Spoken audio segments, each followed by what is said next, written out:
بسم الله الرحمن الرحيم سبحان الذي أسرى بعبده ليلا من المسجد الحرام إلى المسجد الأقصى وقال النبي صلى الله عليه وسلم أشد الناس عذابا عند الله مصورون اللهم صل على محمد وعلى آل محمد كما صليت على إبراهيم وعلى آل إبراهيم إنك حميد مجيد اللهم بارك على محمد وعلى آل محمد كما باركت على إبراهيم وعلى آل إبراهيم إنك حميد مجيد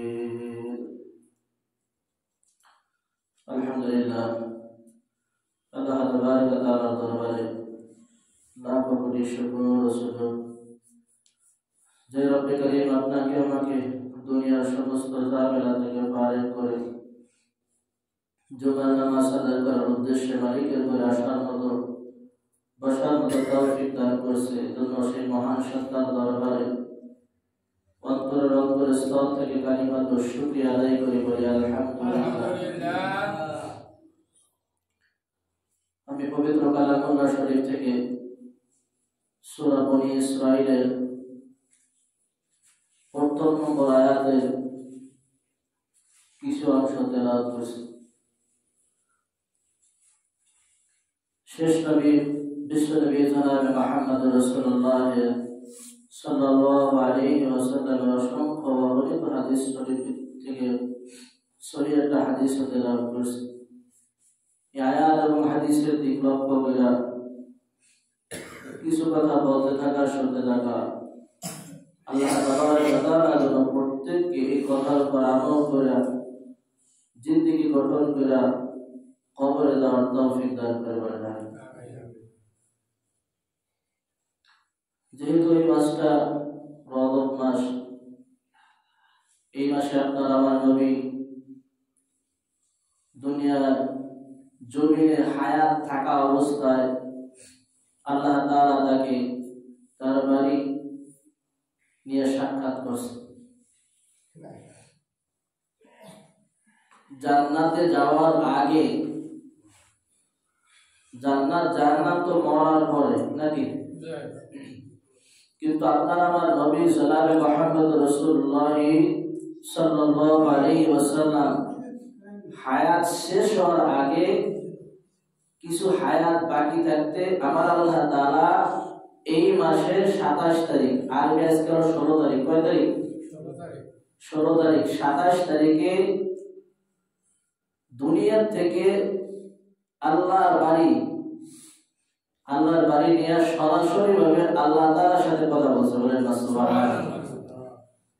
এবং জান্নাত দেখছে, জাহান্নাম দেখছে, সমস্ত কিছু ঘুরাই ফিরাইয়া সব কিছু বাইতুল মুকাদ্দাস থেকে বাইতুল হারাম, যেখানে নাকি কাবা ঘর, এতটুকু পর্যন্ত সরাসরি কোরআনের আয়াতের ভিতরে আসছে। এইখান থেকে নিয়ে 7 আসমান, প্রথম আসমান থেকে নিয়ে 7 আসমান পর্যন্ত, আসমান কয়টা? 7 আসমান পর্যন্ত। এরপরে সিদরাতুল মুনতাহা, এরপরে আমার আল্লাহ তাআলা বাড়ি, বলেন না সুবহানাল্লাহ। তো এটা একটা আসমান এত মোটা যে 500 বছর পর্যন্ত এরকম ভাবে মোটা একটা মানুষ, একটা দ্রুতগামী 500 বছর পর্যন্ত দৌড়িয়া যত দূর যাইতে পারে ততদূর পর্যন্ত মোটা হলো প্রথম আসমান থেকে দ্বিতীয় আসমান পর্যন্ত, বলেন না সুবহানাল্লাহ।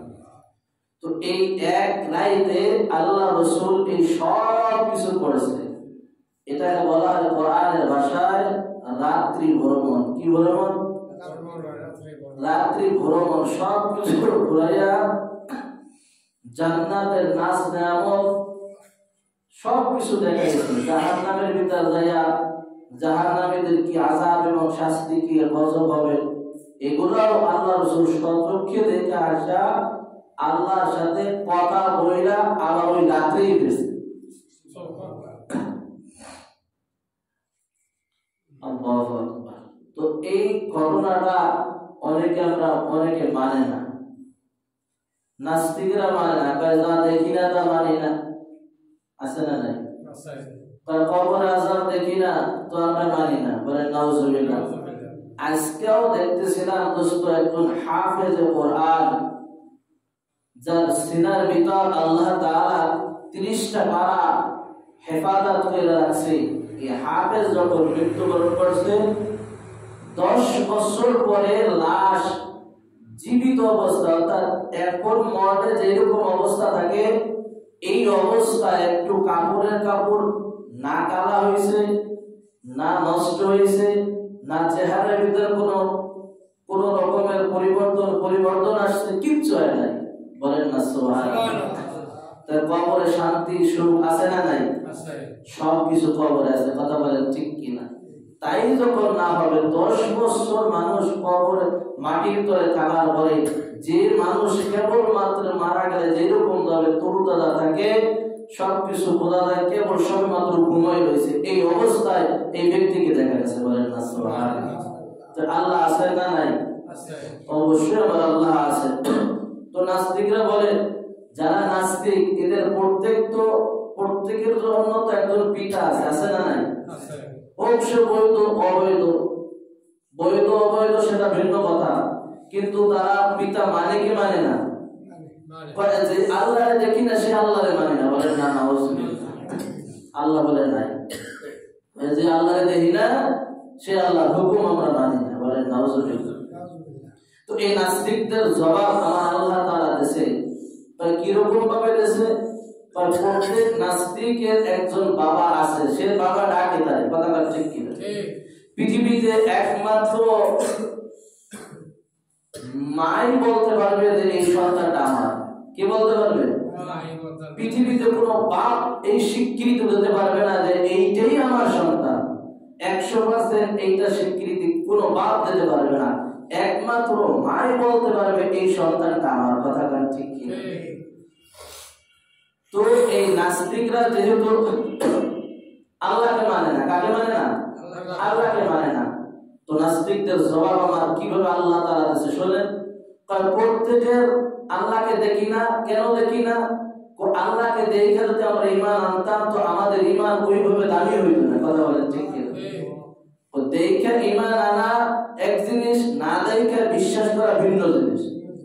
এই জন্য আমরা না দেখে আল্লাহর উপর ঈমান আনছি, আমাদের ঈমান আরো বেশি দাম, বলেন না সুবহানাল্লাহ। প্রত্যেক মানুষের ভিতরে একটা রূহ আছে, কি আছে? এটা তো বিশ্বাস করেন। এই রূহ যদি না থাকতো আমি বাড়ি থেকে মসজিদ পর্যন্ত আসতে কথা বলেন পারতাম না। আমার ভিতরে একটা প্রাণ আছে, আমার ভিতরে একটা আত্মা আছে, তাই আমি কথা বলতেছি। আমার ভিতরে রূহ আছে তো আমার হাত নাড়াচাড়া করতেছে, আমার ভিতর রূহ আছে তো আমার পা চলতেছে, আমার ভিতর রূহ আছে তো আমার জবান দিয়ে কথা বের হইতেছে, কথা বলেন ঠিক? এই রূহ একদিন এই পাখিটা যেদিন উড়া যাবে অটোমেটিক আমার আওয়াজ সব বন্ধ হয়ে যাবে, আমার হাত কিছু ধরতে পারবে না, আমার কান কিছু শ্রবণ করতে পারবে না, আমার নাক নিঃশ্বাস নিতে পারবে না, চোখ দেখার ক্ষমতা রাখবে না, পা চলার শক্তি রাখবে না, কথা বলেন ঠিক কি না? তো এইটা যেহেতু তুমি বিশ্বাস করো তো এইটা আল্লাহ একজন আছে, না হলে এই পৃথিবী চলতো না, এইভাবে আল্লাহ তাআলা চালাইতেন না, কথা বলেন ঠিক কি? আল্লাহ আছেন না নাই? অবশ্যই আমার আল্লাহ তাআলা আছে, কথা বলেন ঠিক কি না? তো নাস্তিকরা বলে যা দেখি না তা মানি না, নাউজুবিল্লাহ।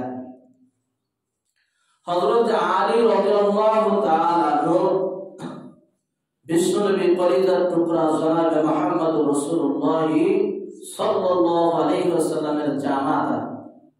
এই আলীর সামনে আলী বলতেছে এক আম পাবলিক জনতা, আম মানুষ এক নাস্তিক প্রশ্ন করেছে। কি করছে? তোমরা তো হুদা আল্লাহরে মানো, যে আল্লাহরে দেখছো? আল্লাহরে তো দেখিনি। আম মানুষ আমরা শুধু দলিলগুলো মুখস্থ রাখবো, সময় মতো কাজে লাগাবো, তার ঠিক কিনা? তো বলতেছে যে আল্লাহরে দেখো না, সে আল্লাহর ইবাদত করে কি লাভ? এই মূর্খ ব্যক্তি তার জবাব দিয়েছে, আল্লাহ না থাকলে পৃথিবী চলতো না। তার প্রমাণ কি? বালুর মাঠ যদি থাকে, এখান থেকে জোরে যদি একটা মানুষ হাইটা যায়, মানুষের পায়ের ছাপ পড়ে কি পড়ে না? এই রাস্তা দিয়ে যদি গরু যায়, তো এখানে পায়খানা লেদা থাকলে তাহলে বোঝা যাবে যে এখান থেকে ছাগল গেছে। ঠিক আছে, ছাগল গেছে, ছাগল গেছে, অবশ্যই গরু গেছে, কারণ এখান থেকে গরুর লেদা পাওয়া যাইতেছে। কথা বলে ঠিক কি? এই মাঠ থেকে কিছু বকরি হাইটে গেছে, কুড়ি কুড়ি ছানা হইতে ওই ঔষধের ট্যাবলেটের মতো পাওয়া গেছে, তো বোঝা যাবে এখান থেকে হাতি গেছে, তো বোঝা যাবে যে এখান থেকে বকরি গেছে। তো মানতেকের একটা কায়দা আছে, কায়দা হলো ওই ধরে যদি দেখো যে ধোঁয়া পড়তেছে, তো মনে করবা নিচে আগুন আছে। কি আছে? আগুন আছে। আগুন না থাকলে উপরে ধোঁয়া উঠতে পারে না। তো এই সাত আসমান আর জমিন আল্লাহ তাআলা যদি না থাকতো, এইগুলা কে চালাইতো? প্রতিদিন পূর্ব দিক থেকে সূর্য এটা পশ্চিম দিক অস্ত যায়, কোনদিনও তো আজ পর্যন্ত পশ্চিম দিক থেকে সূর্য ওঠে না। হচ্ছে কি? তো এই কারিগর একজন আছে না নাই? নাস্তিকের অবস্থায় দাঁত ভাঙা জবাব দিয়ে দিয়েছে। কথা বলেন ঠিক? তো আমরা যখন মৃত্যুর পরে বিচারের পরে বিচার হিসাব নিকাশের পরে আল্লাহকে দেখবো, তো হযরতে আব্দুল্লাহ ইবনে আব্বাস রাদিয়াল্লাহু তাআলা বলতেছে, আল্লাহকে দেখলে দুইটা ফায়দা হবে। কয়টা ফায়দা? দুইটা ফায়দা হবে। প্রসিদ্ধ ফায়দা হলো আমরা তাম জীবনে বালেগ হওয়ার পর থেকে নিয়ে মৃত্যুর আগ পর্যন্ত যত হায়াত পাইছি শুধু মালিকের ইবাদত করছি। কি করছি?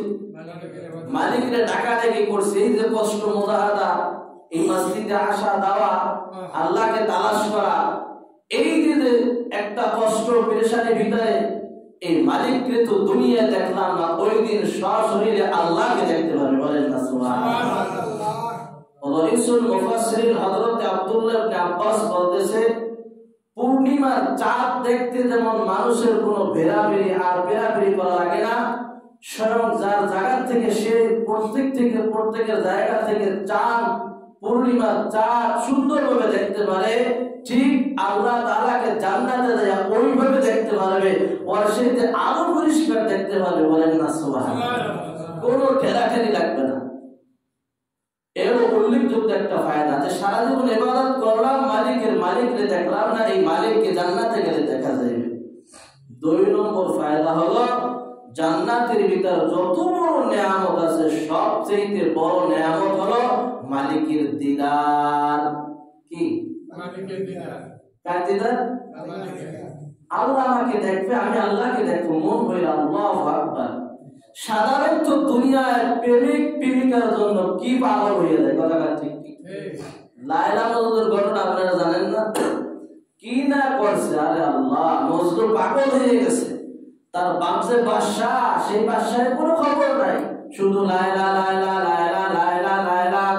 একদিন এক যুবক হাইটা যাইতেছে, মজনুর ডাক দিয়ে বলতেছে, মজনু তুমি তো পাগল হয়ে গেছো, তোমার বাপ একজন বাদশাহ, তুমি বাদশাহী চাইরা দিয়ে আজকে মজনু লায়লারে নিয়ে পাগল হয়ে গেছো। কই, লায়লাকে তো আমি দেখে আসলাম, লায়লার চেহারা কত সুন্দর না, লায়লা তো একটা কুচ্ছিত মেয়ে, তার জন্য তুমি কেন পাগল হয়ে গেলা? মজনু বলতেছে, আহম্মক আর বোকা, আমার চোখ দুটো যদি তোর চোখের ভিতর ধোকা লাগাই দিতাম, তাহলে দেখতি আমার লায়লা চাইতে সুন্দরী মহিলা আর দুনিয়ায় একজনও নাই। তোর চোখ আর আমার চোখ এক না। কথা ঠিক কিনা? এই সাধারণ নোংরা প্রেমের কারণে ও সব কিছু ত্যাগ করছে। আমার লায়লা সবচেয়ে বেশি সুন্দরী। কি সুন্দরী? বিশ্ব সুন্দরী। কথা বলেন ঠিক কিনা? তো আমরা মালিককে যখন দেখবো, অথচ নোংরা প্রেমের জন্য এই কিছুদিন আগেই আপনি খাটো পাড়ায় দিন, এক যুবক একটা মেয়েকে ভালোবাসে, প্রেম করে মেয়ের সাথে, বলছে বাড়ির থেকে এটা মাইনে নেয়, পরে এই যুবক আত্মহত্যা করছে। বলেন না? এরকম ঘটনা দৈনিক ডেইলি পেপার পত্রিকায় আসে না নাই?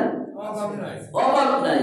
তো একটা নোংরা একটা মেয়ের জন্য অবৈধভাবে সম্পর্ক করো, আর তুমি এই জন্য তুমি দুনিয়া থেকে যাইতেছো, কবরে তোমার জন্য রেডি আছে। কথা বলে ঠিক কি? আল্লাহ আমাদেরকে হেফাজত করুন। তো সাধারণ এই প্রেমের কারণে যদি জীবনটা শেষ করে দিতে পারে, আর সে আসমান আর জমিন, লৌহ কলম, এই পৃথিবী যা কিছু সব আল্লাহ তাআলা বানাইছে, আমাকে আল্লাহ তাআলা বানাইছে, এই আল্লাহর সাথে তোমার একটু প্রেম করতে ভালো লাগে না?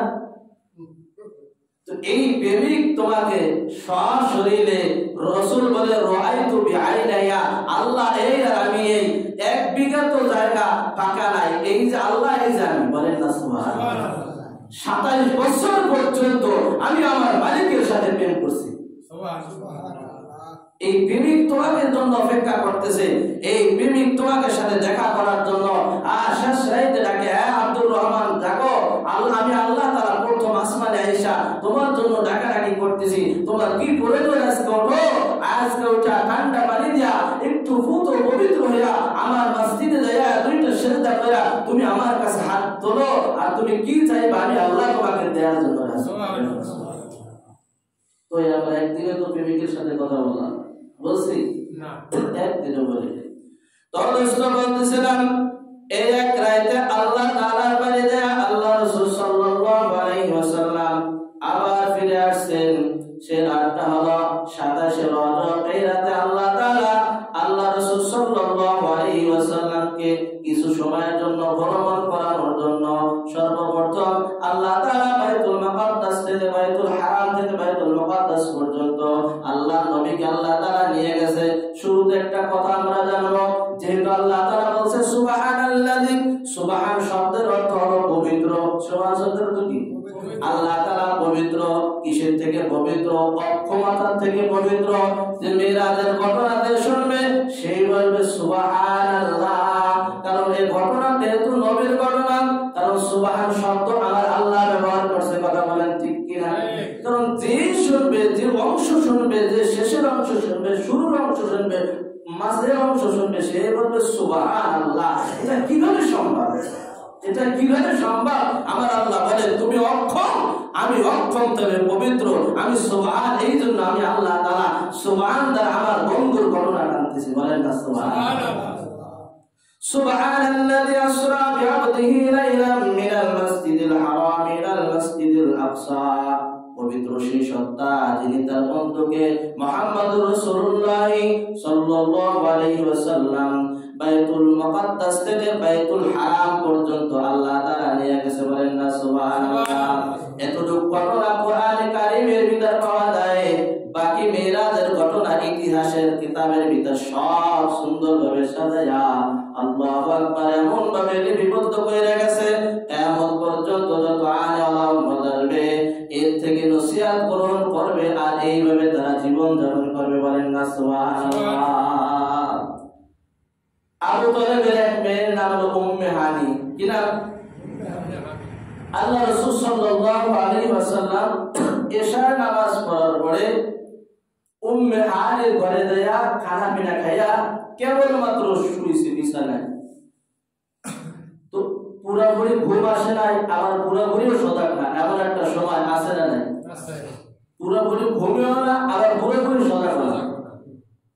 তো আল্লাহ রাসূল এই অবস্থায় যখন বলবো সাথে সাথে আপনারা প্রত্যেক জায়গা যেখানে সুবহানাল্লাহ বলার দরকার সেই জায়গায় সুবহানাল্লাহ বলবেন না, কারণ বারবার তো বড় সুবহান নেই আমার হাতে। কথা বলতে তো আল্লাহ রাসূল সাল্লাল্লাহু আলাইহি ওয়াসাল্লাম বিছানায় শুয়ে রয়েছে, পুরোপুরি ঘুমের ভিতর না, পুরোপুরি সজাগ না। এই অবস্থায় হযরত জিবরিল আলাইহিস সালাম, যেহেতু ঘর জানলা দরজা সবকিছু বন্ধ, সরাসরি জিবরিল আলাইহিস সালাম ছাদের উপর আসছে। ছাদটা ফাইটে গেছে, ফাইটে যাওয়ার সাথে সাথে হযরত জিবরিল আলাইহিস সালাম আল্লাহ রাসূলের কাছে আসছে। এত আস্তে বললেন সুবহানাল্লাহ। আপনার আমার নবীর ঘটনা, নবীকে আল্লাহর বাড়ি আমার আল্লাহ নিয়ে যাবে দাওয়াত কইরা। বলেন না সুবহানাল্লাহ। হযরত জিবরিল দেখে মাথার কাছে, তো বলতেছে জিবরিল এই সময় কেন, কোন আল্লাহর কোন হুকুম কোন বিধান এখন আসছে? কই না ইয়া রাসূলুল্লাহ, ইয়া হাবিবাল্লাহ, আপনি একটু ঘুম থেকে জাগেন, যেহেতু পুরোপুরি ঘুম না, কোনো ঘুমন্ত অবস্থা আছেন, জাগেন। আল্লাহ রাসূল সাল্লাল্লাহু আলাইহি ওয়াসাল্লামকে ওই অবস্থায় জাগায়া বলতেছে, ইয়া রাসূলুল্লাহ, ইয়া হাবিবাল্লাহ, একটু বাহিরে আসেন। কোথায় আসেন? বাহিরে আসেন। বাহিরে আসার পরে যেই সাত যেইভাবে সমান ছিল ওইভাবে সমান হয়ে গেছে। সুবহানাল্লাহ। আস্তে নিয়ে জমজম কূপের পাশে নিয়ে আল্লাহ রাসূল সাল্লাল্লাহু আলাইহি ওয়াসাল্লামকে বসাইছে। বলতেছে, ইয়া রাসূলুল্লাহ, ইয়া হাবিবাল্লাহ, এই জায়গায় আপনি বসেন। আপনার এই রূহ, এই সিনাকে আজকে বক্করকে আজকে কুদরতে অপারেশন করা হবে। বলেন সুবহানাল্লাহ।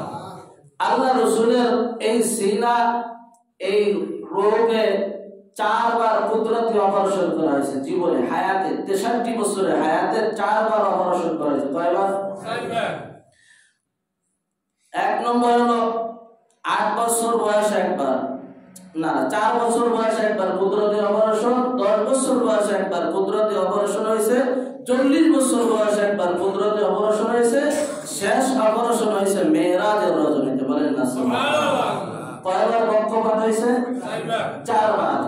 আল্লাহ রাসূলের এই সিনার ভিতরে এই রূহটা নিয়া জমজম কূপের পানি দিয়া ধুইয়া মুছা পরিষ্কার কইরা আবার ওই ভিতরে লাগাই দিলেন। রূহ কাটতেও কোনো কষ্ট হইল না, লাগাইতেও কোনো দেরি হইল না। বলেন না সুবহানাল্লাহ। এটাকে আমি বলি কুদরতি অপারেশন। কি অপারেশন? কুদরতি অপারেশন। কাটতেও কষ্ট হইল না, জোড়া লাগতেও কোনো কষ্ট হইল না, আল্লাহ রাসূল টেরই পাইলেন না। আল্লাহ রাসূল সাল্লাল্লাহু আলাইহি ওয়াসাল্লাম বলতেছে, জিবরিল, আগে তো আমার কয়েকবার অপারেশন হয়েছে, 3 বার হয়েছে, আর আগে একবার। তো এইবার অপারেশন হওয়ার কারণটাকে আমি জানতে পারি? কারণ 4 বছরে একটা অপারেশন হওয়ার দরকার আছে। কথা বলেন ঠিক কিনা? কারণ ওই আল্লাহ রাসূল কুফর আর শিরকের ভিতর জন্মগ্রহণ করেছে। কোথায়? কুফর আর শিরকের ভিতর আল্লাহ রাসূল জন্মগ্রহণ করেছে। 40 বছরে যেই দিন আল্লাহ রাসূল নবুয়ত পাবে, 10 বছরে মোটামুটি বাচ্চারা বালেগ হয়ে যায়। কি হয়ে যায়? 10 বছরে ভালো মন্দ বোঝা যায় আগের থেকে। এই জন্য 10 বছর একটা ই করার দরকার ছিল। 40 বছরে যেহেতু আল্লাহ তাআলা তাকে নবী বানাবে, এই সময় একটা কুদরতি অপারেশনের দরকার ছিল। বলো তো জিবরিল, এখন কোন কারণে অপারেশন করলাম? ইয়া রাসূলুল্লাহ, ইয়া হাবিবাল্লাহ, যেহেতু আল্লাহর বাড়ি আপনাকে নিয়ে যাব, আর আপনাকে স্বচক্ষে এমন কিছু দৃশ্য আল্লাহ তাআলা আপনাকে দেখাবে যেইটা দেখে যেন আপনার হাড় দুর্বল না হয়। বলেন না সুবহানাল্লাহ। আপনি যেন সহ্য করতে পারেন, এই জন্য আপনার রূহটারে কবজ কইরা জমজমের পানি দিয়া সুন্দরভাবে ধুইয়া আবার আমি জিবরিল ভিতরে ঢুকে দিলাম। এটা আমার আল্লাহর হুকুম। সুবহানাল্লাহ। কারণ এই আপনি জান্নাত দেখবেন, জান্নাতের নিয়ামত দেখবেন, জাহান্নামের ভিতরে যাই দেখবেন আযাব। কি আযাব? এমন ভাবে আযাব চলতেছে, আল্লাহু আকবার, যেটা হাদিস এবং তাফসীরের ভিতরে আসছে, যেটুকু আসছে ততটুকু বলতেছি, যে একটা মানুষ জাহান্নামের ভিতর পড়তেছে, সারা অঙ্গ প্রত্যঙ্গ জয়লা সারকার হয়ে যাইতেছে, নিমিষের ভিতর আবার ওই শরীরটা তাজা হয়ে যাইতেছে, আবার পড়তেছে। এইরকম ভাবে হাজার রকমের আযাব আর গজব আপনাকে দেখানো হবে। এই জন্য আপনার হাড় যেন দুর্বল না হয়, আপনি যেন সহ্য করতে পারেন, এই জন্য আজকে কুদরতি অপারেশনের ব্যবস্থা। আল্লাহ রাসূল সাল্লাল্লাহু আলাইহি ওয়াসাল্লামের অপারেশন যখন কমপ্লিট সাকসেসফুল, এবার একটা বোরাক নিয়ে আসছে, যে প্রাণীটা হলো খচ্চর বা গাধার মতো ছোট, বেশি বড় না। এই প্রাণীটা আল্লাহর হুকুমে জান্নাত থেকে নিয়ে এসে বলতেছে, ইয়া রাসূলুল্লাহ, ইয়া হাবিবাল্লাহ, ওঠেন এই বোরাকে, এই বোরাক আপনাকে আল্লাহ পর্যন্ত পৌঁছে দেবে। আমি যে হাদিসটা বলছি, হাদিসের তর্জমা বলতেছি। আল্লাহ রাসূল বলতেছে, আশাদুন নাসি আযাবান ইনদাল্লাহি মুসাউবিরুন। অনেক মানুষ আছে দেখবেন, এই খরগোশের ছবিটা সে আবার 5 ওয়াক্ত নামাজও পড়ে। কি করে? নামাজও পড়ে। এই ছবিটা কি করে? সুন্দরভাবে যত্ন করে ঘরে টাঙাইতে হয়। আল্লাহ রাসূল বলতেছে, কিয়ামতের ময়দানে সবচেয়ে বেশি শাস্তি হবে ওই ব্যক্তি, যে ব্যক্তি নাকি ছবি বানাবে, ছবি অঙ্কন করবে, কারণ প্রত্যেকটি ছবির জন্য একটা রূহ দরকার আছে না নাই? কিয়ামতের ময়দানে আল্লাহ তাআলা বলবেন, এই রূহের মালিক তো তুমি না, এই রূহ তো আমি আল্লাহ তাআলা বানাইছি, আমি আল্লাহ তাআলা বাদে তুমি এই রূহ, এই ছবিটায় তুমি এবার রূহ দাও। এবার রূহ কোথায় ভাইবে দিতে পারবে না। আল্লাহ তাআলা বলবে, এদেরকে আল্লাহ তাআলা ডাবল শাস্তি দেবে। কি দেবে? অনেক আছে আমরা এই বোরাকের ছবি পুরোপুরি দূরে লাগে না, এইটা ঘরে লটকাইতে আছে না নাই? এখন তো ভিডিও কলে আমার সন্তান কোথায় আছে দেখা যায়, যায় কি যায় না? আরো 20 বছর আগে পিছের কথা, যারা মারা গেছে তাদেরকে কবরে জিজ্ঞাসা করেন, চাচা আপনার ছেলে তো ইটালি থাকে, আপনি কি এখন ভিডিও করে কথা বলে আপনি দেখবেন সরাসরি? আরে ভাই এটা পাইছিস কোথায়? এটা তো ভুয়া কথা, ঠিক কিনা? কিন্তু সেটা এখন বাস্তবায়ন হয়েছে না হয় নাই? কি আপনার সন্তান কোন হালাতে আছে, কি অবস্থা আছে, তা এখন প্রত্যেক সেকেন্ডের আপনি খবর নিতে পারেন কি পারেন না? আল্লাহু আকবার। অনেক আবার ইটালি বাহিরে যায় তো কিছু ছবি এইগুলা ঘরে লটকাইতে হয়। আল্লাহ রাসূল বলে ওই যেই ঘরে কুকুর বা জীবজন্তুর ছবি থাকে ওই ঘরে আল্লাহর রহমতের ফেরেশতা প্রবেশ করে না। কি করে না? রহমতের ফেরেশতা প্রবেশ করে না। ওই তোমার রূহ যখন কবজ করা হবে তখন আজরাইল আসবে, তো খারাপ ফেরেশতা রূহ নিয়ে তোমার কাছে আসবে। কথা বলেন ঠিক? এটা নমস্কার বুঝাবো, যেগুলা বেপ্রয়োজন প্রয়োজন না এগুলা না হইলেও আমার চলে, এইগুলা থেকে আমরা হেফাজত থাকবো। কথা বলেন ঠিক কিনা? একজন হাজী সাহেব হজে যাবে, কোথায় যাবে? হজে যাইতে হইলে পাসপোর্ট সাইজের ছবি দরকার আছে না নাই? এই ছবি না হলে তো তাই সরকার আপনার ওই ভিসা দেবে না। কথা বলেন ঠিক কিনা? আপনাকে হজ দেবে না, হজ করাইতে দেবে না। তো এটা হলো আপনার প্রয়োজন, এটা হলো জায়েজের জন্য। কিসের জন্য? জায়েজের জন্য। কিন্তু আপনার প্রয়োজন নাই, খামোখা এটা দরকার নাই। কথা বলেন ঠিক কিনা? অনেকের ঘরে দেখবেন যে এই পশুর ছবি লাগানো লটকানো আছে, আছে না নাই? আপনারা দেখবেন। আল্লাহ আমাদের হেফাজত করুন। এই ঘরে যদি বসে ইবাদত করা হয়, এই ঘরে বসে যদি মারা যায় তাহলে আশা করা যায় এটা বেঈমান হয়ে মারা যাবে। কি হয়ে মারা যাবে? বেঈমান হয়ে মারা যাবে। কারণ এ জায়গা রহমতের ফেরেশতা আসবে না। কি আসবে না? রহমতের ফেরেশতা আসবে না। যাই হোক, মেরাজের কাহিনী বিশাল লম্বা কাহিনী। আল্লাহর বাড়ি গেলেন, এর প্রথম আসমান, দ্বিতীয় আসমান, তৃতীয় আসমান, 7টা আসমান পাড়ি দিলেন। এর ভিতর অনেক কাহিনী ঘটছে। আল্লাহর বাড়িতে কথা বলার পরে 50 ওয়াক্ত নামাজ আল্লাহর কাছ থেকে নিয়ে আসছে। আমরা জানি না? জানি না। সব তো একদিনে পড়া শেষ করা সম্ভব না, যেহেতু সামনে আরেকটা জুমা আমরা পাবো। বাকি আলোচনা ইনশাআল্লাহ ওইখানে আমরা শেষ করব। আল্লাহ তাআলা সকলকে আমল করার